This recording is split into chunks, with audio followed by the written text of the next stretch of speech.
Hello, boys and girls. It's Mr. McMahon, and today I'd like to read you Stanley's Wild Ride. And it's written by Linda Bailey, and it's illustrated by Bill Slavin. Oh, also, it was nominated for the Young Reader Medal back in 2008. Stanley's Wild Ride title page.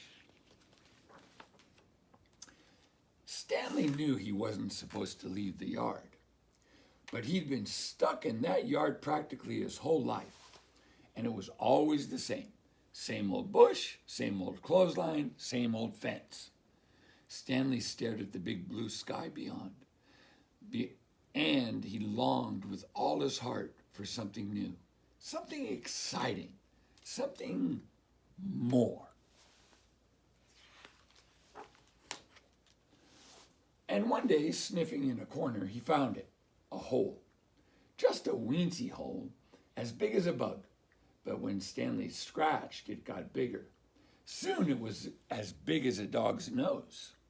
All afternoon and into the evening, Stanley scratched and pawed and dug. Finally, the hole was as big as the whole dog. Stanley knew because there he was on the other side of the fence. "Gruff!" barked Stanley in astonishment. Then he noticed something even better.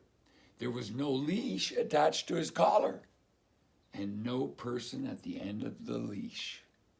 Stanley quivered with excitement.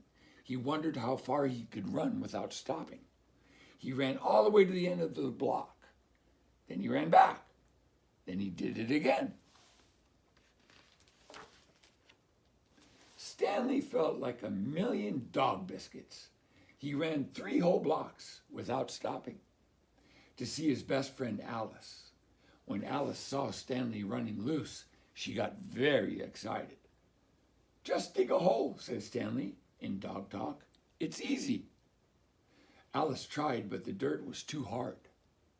"There must be a way," said Stanley. Alice poked at her fence and prodded. Finally, she found a loose board that was exactly the size of a dog. "Run for it," barked Stanley, and they did.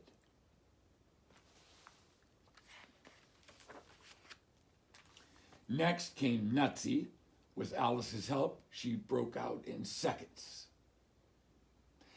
Elwood's escape was tougher.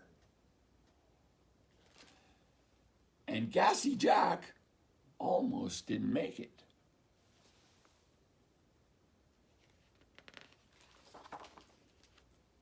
But finally, there they were, 5 dogs out of their yards and not a leash in sight. "We can go anywhere," barked Stanley. "We can do anything we want." "Yep, yep, yep, yep," agreed his friends. And away they all ran, looking for the kind of fun you can't find in a yard. When they found some tasty garbage, they ate it. When they passed a fancy car, they soaked its tires. When they came across a tomcat, they chased it up a tree. "And stay there," growled Nutsy.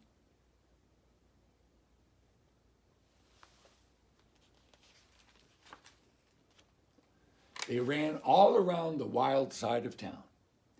And whenever they saw a road they went up, they took it. Because that night, the sky was the limit. Up the dogs went, and up and up and up, until finally they reached the top of the big hill. With their eyes bugging out, they looked around. "We can see the whole world from here," cried Alice. Stanley stared in amazement. He had no idea the world was so big. Then he looked down, and that's when he saw it. Standing there in the moonlight, a strange, flat, red and black thing. Stanley shivered. He wasn't sure what the thing was, but there was something about it that made his fur stand up. He walked slowly over and sniffed. "Smells like feet," he said. The other dogs crowded close and took deep sniffs. They loved the smell of feet. It's supposed to have a kid on it, said Elwood. Where's the kid? The dogs all looked around. No kid. As Stanley sniffed the thing some more, he accidentally touched it with his nose. It moved. He touched it again, slowly, very slowly. It started rolling down the hill. It's getting away, yelped Alice. Stanley raced after the thing. He jumped on it with all four paws to stop it. But it didn't stop. It was going faster every second. And it was taking Stanley with it. Hot dog, barked Nutsy. Look at that pup go.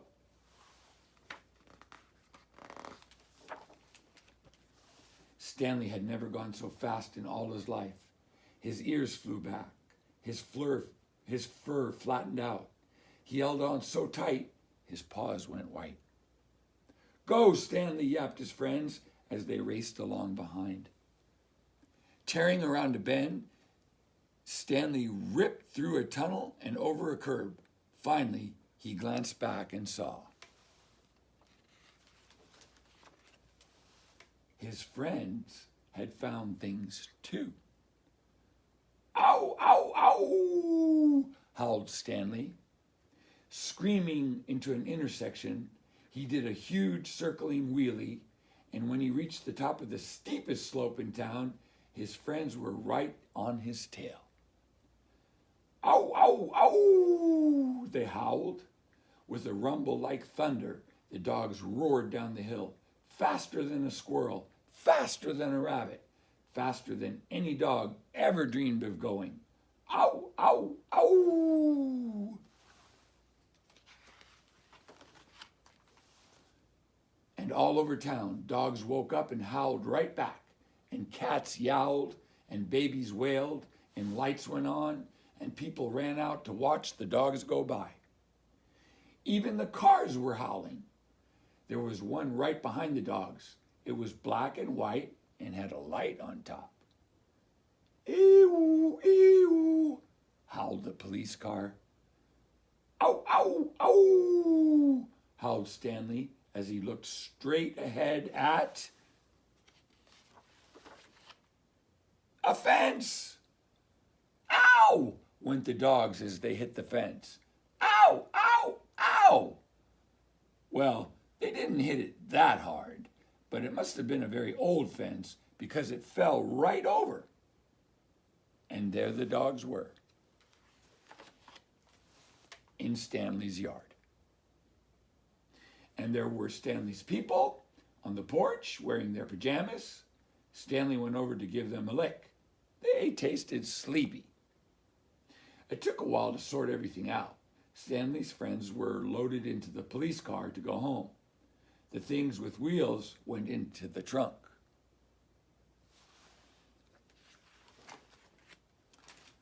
As for Stanley, well, the hole got filled in and a new fence went up. And there he was, back in his yard.